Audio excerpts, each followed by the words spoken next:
I wanted to stress some of the topics of the discussions that we heard throughout the day, some key points that are wrote down about our discussions. First, I expect that this forum really has become a platform for exchange of ideas and dialogue among supervisors, the industry, and brokers and agents.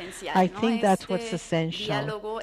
This dialogue among the different stakeholders of inclusive insurance, and also very important in the area of transformation, as was mentioned this morning, because what we have noticed is a fundamental shift, and it's important for all of those involved engage in a dialogue and share ideas, experiences, and questions.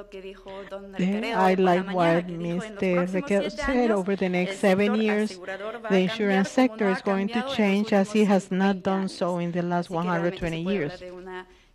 So we can really talk about an era of transformation.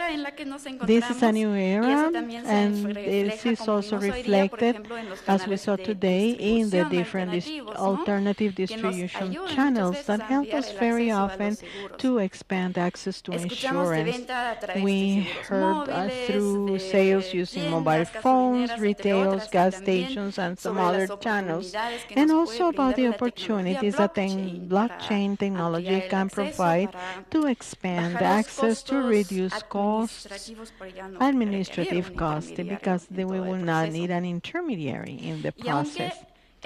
And although the agent, as Recareos mentioned this morning, continues being the most used intermediation method in Latin America, I believe that insurance companies are also becoming very creative by detecting new channels that can be used to distribute inclusive insurance, alternative challenges at low administration costs.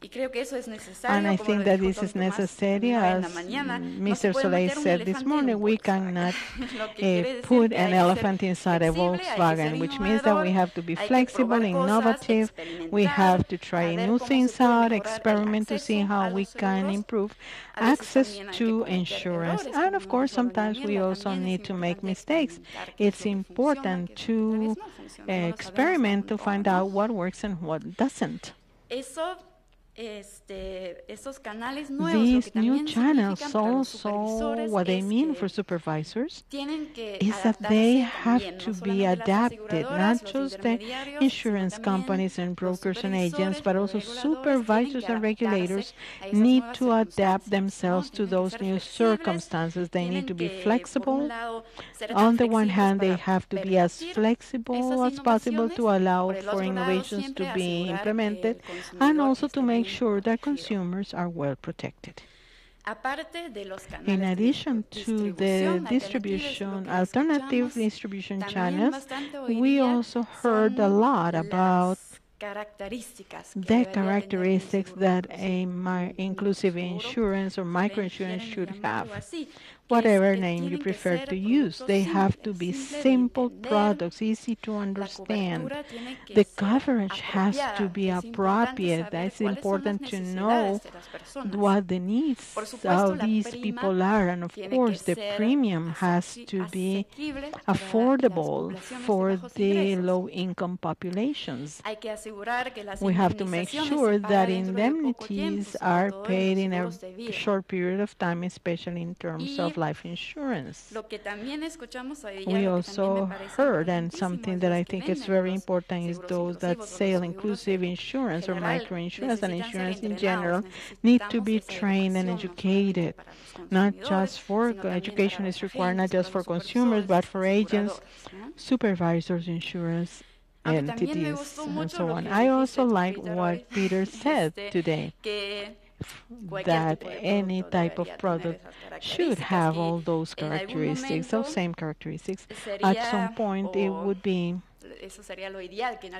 ideal that at some point we don't need to talk about microinsurance, but insurance in general, and that everybody who wants to have access to insurance should be able to have it without any problems. that access should be easy as possible. These are just a few points that I gathered from the discussions, the panels, and the presentations, and the working groups. And of course, these are not all the points, but I also wanted to mention that we have Ned from the Microinsurance Network who is taking notes, and we are going to prepare a summary, a report of the whole activity, which will be uploaded to our pages in the near future. I would like to thank you once again for your participation, for attending this activity and sharing your experiences, your concerns and your questions, and of course to our panelists and presenters, speakers. Thank you very much all for your contributions. To Microinsurance Network, to the IAIS for collaborating with us in organizing these activities.